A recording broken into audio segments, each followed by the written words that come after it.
Hey, what's going on, guys? My name is Slcmof and I'm back again with another video, and in this one I want to talk about Injustice 2 and enjoy the Injustice 2 gameplay in the background. When I saw the Injustice 2 gameplay trailer, I was like, okay, that was awesome, that was really awesome, but I kind of wanted to see the HUD and that kind of thing, and we ultimately did get all of that in over an hour worth, actually, of gameplay commentated by Ed Boon from IGN and other streams and that kind of thing, so that is pretty cool, so enjoy that in the background. But today we're not going to be talking about player versus player online multiplayer, but rather we are going to be talking about the Injustice 2 story mode, which Ed Boon and NetherRealm just in general have avoided talking about, which I do like. I really do want this story to be as secretive as possible and know as little as possible until closer to release, or maybe just not that many details about it at all, and we just get the game and play it that way. So let me just go ahead and cover what I think about the premise of the game, and you can tell a lot by the teaser trailer, even though it is certainly, you know, theatrical and it's meant to just get you hype, and it's a cool kind of fight action trailer more so than anything else. That is certainly true. However, you can look at the trailer and dissect it and interpret what's going on in terms of a plot or narrative aspect. So here's what I see when I see in the Injustice 2 trailer. I see everybody versus everybody. I see a full-on free-for-all, a civil war of sorts, but it's different than Civil War, you know, in the MCU, for example, because it's not one team versus another team, everybody picks a side and fight one another. That's actually a lot more like Injustice 1. What we get in this game is everybody is trying to fight everybody. So Batman's trying to beat up the Flash is trying to beat up Superman, and then Aquaman tries to kill Batman, and then after Aquaman hits Batman with the spear and he's down on the ground, then Superman beats up Aquaman, and then Superman tries to kill Batman, and then Supergirl takes out Batman. It's crazy. It's craziness. Everybody versus everybody. And if you don't believe me from there, just look at the final scene of the trailer. Everybody is in a circle, and then they all run towards the middle to, I guess, fight each other or beat each other up or something. I don't know. To fight. But the point is, this is a lot different than Injustice 1. They're all fighting each other for one reason or another, and I think that the biggest answer to this is some incentive to find something or a certain item.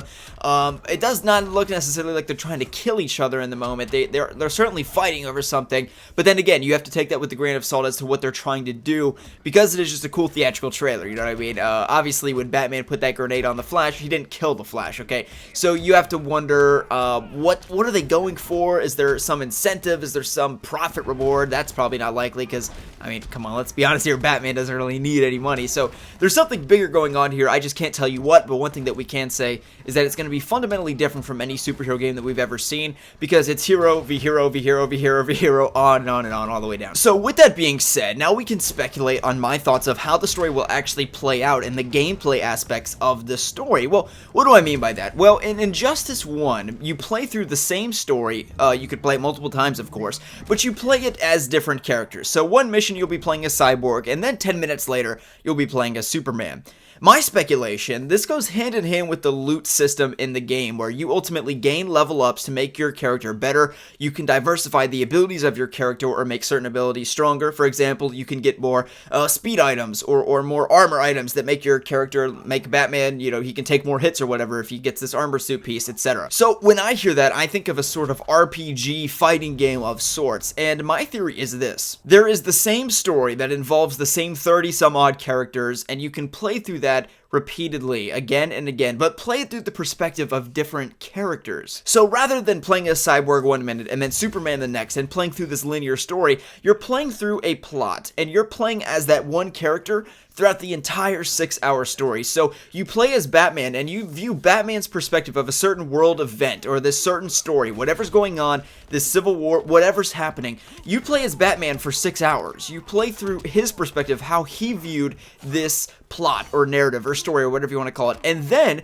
you play as Supergirl. So you could play through 6 hours of how Supergirl viewed this very story. Maybe there's some deception going on, like in Batman v Superman, that pit them against one another, and you can see, upon playing as multiple different characters, you can kind of see how they've all been tricked to fight each other for no reason. So the idea is this: after each level or mission or whatever, you know, after you fight Supergirl as Batman, then you get an armor piece, and you are leveling up your character to the end, kind of like in a game like Batman Arkham, kind of like in a game like Call of Duty Advanced Warfare or Black Ops 3, where you level up your character and get certain items as you progress through the campaign and your character gets stronger. It's like that, except you only play as one character. You only play as that person. So you pick your character at the beginning of the gameplay or at the beginning of the story, and then you view this world event, this story construed by NetherRealm, through the eyes of different characters. So in essence, you can basically play the story 28 different times and get 28 different perspectives on the same fight. But let's say an hour into the story, Superman and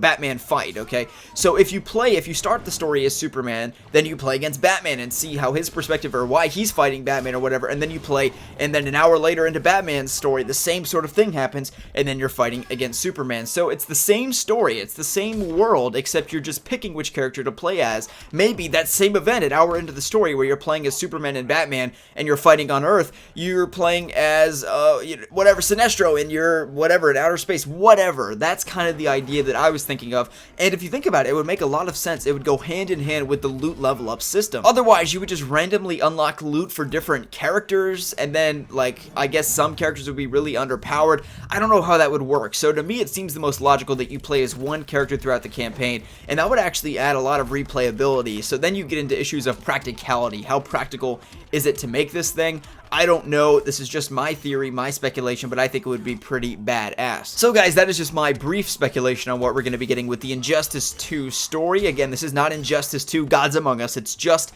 Injustice 2. So they're keeping the narrative story aspects under wraps. Injustice 2 is speculated to be released in May of 2017. So about 1 year away. It seems like a long time, but we're going to have some games in between now and then to suffice our hunger and, just kind of keep us busy. Alright, I hope you guys have enjoyed. Let me know what you thought about this video in the comment section below. What are your thoughts about the Injustice 2 story? What do you want? How do you think they can implement the loot system into single player? I just want to know all your thoughts. Of course, I read all the comments. I hope you guys have enjoyed. If you did, feel free to give it a thumbs up, and we'll see you in the next one.